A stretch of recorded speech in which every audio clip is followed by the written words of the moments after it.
Lyndon Hanson, George Bodecker, and Scott Siemens, who saw a weird foam clog from a Canadian company called Foam Creations. Siemens liked the rubber goop called Crosslight and thought, yes, people will wear this. Other humans would have said no and gone to lunch. These men said, let's mass produce it. Crocs accidentally tapped into 3 undefeated armies. Chefs, Mario Batali, who is one of the most celebrated chefs, made orange Crocs iconic. Medical staff, obviously. Parents and kids, you, could hose them down and not care.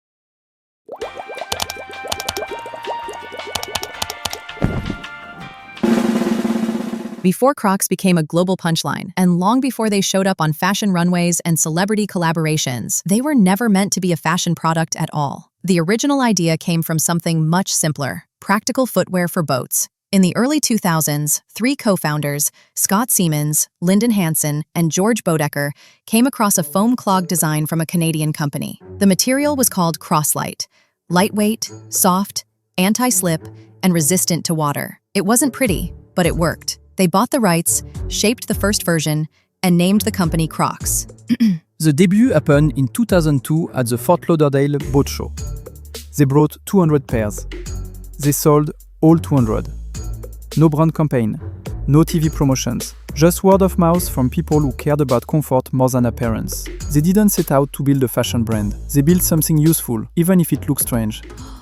After that first launch, Crocs quickly found unexpected audiences. Chefs started wearing them in kitchens. Nurses and hospital staff picked them up because the material was easy to clean and comfortable for long shifts. Parents bought them for kids because they could be rinsed off with a hose. The company leaned into practicality. They expanded into new colors, sizes, and markets. People who worked on their feet every day didn't care about trends. They cared about comfort and durability. Then, something bigger happened: mainstream curiosity. Crocs started showing up on talk shows, in magazines, and in mall stores. They were lightweight, washable, and different. By 2007, revenue reached over $800 million and had expanded into more than 90 countries. They launched 200+ product variations, from sandals to wedges to winter clogs. Crocs wasn't just selling shoes, they were scaling fast, maybe too fast.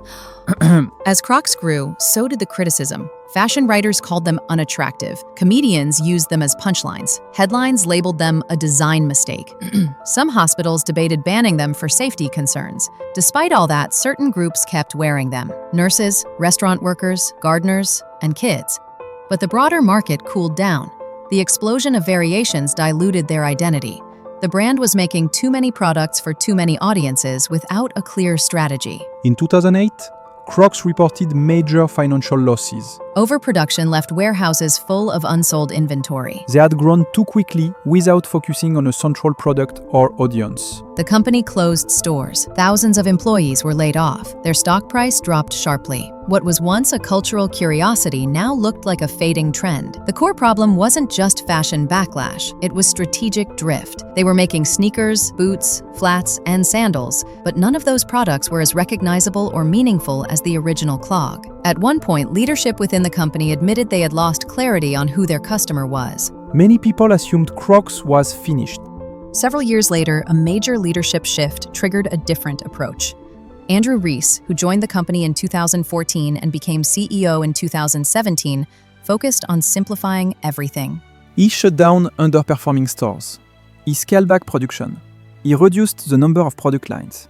Most importantly, he brought attention back to the classic clog. Instead of trying to be everything to everyone, Crocs returned to the people who never stopped wearing them: healthcare workers, food service professionals, children and parents. People who valued comfort over fashion rules. They didn't fight the perception of being unconventional. They leaned into it. Then came a strategic decision that shifted public perception.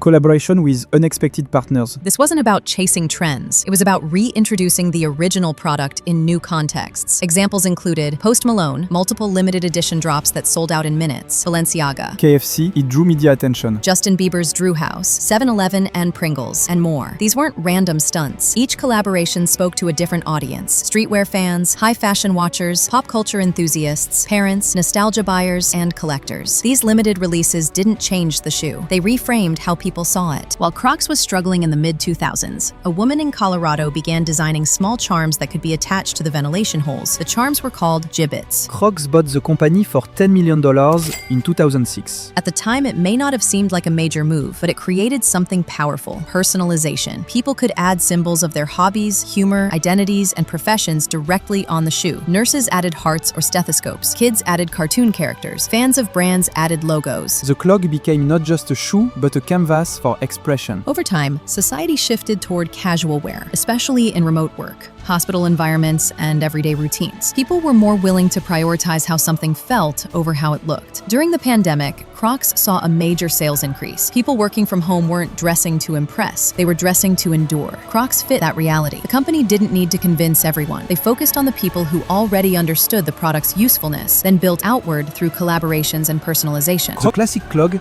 remained their central product. Today, Crocs exists in two worlds at once. In one world, it's still worn by nurses, restaurant workers, gardeners, and parents, the same people who supported the brand in its early years. In the other world, it appears in music videos, streetwear releases, and luxury fashion shows. Celebrities wear them in photo shoots. The story of Crocs isn't about turning an ugly product into a beautiful one. It's about understanding that utility, comfort, and identity can outweigh convention. They nearly disappeared when they tried to be everything. They returned when they focused on what only they could offer. Next time, we'll be talking hotel breakfast, the cheapest luxury trick ever. Subscribe so you don't miss it.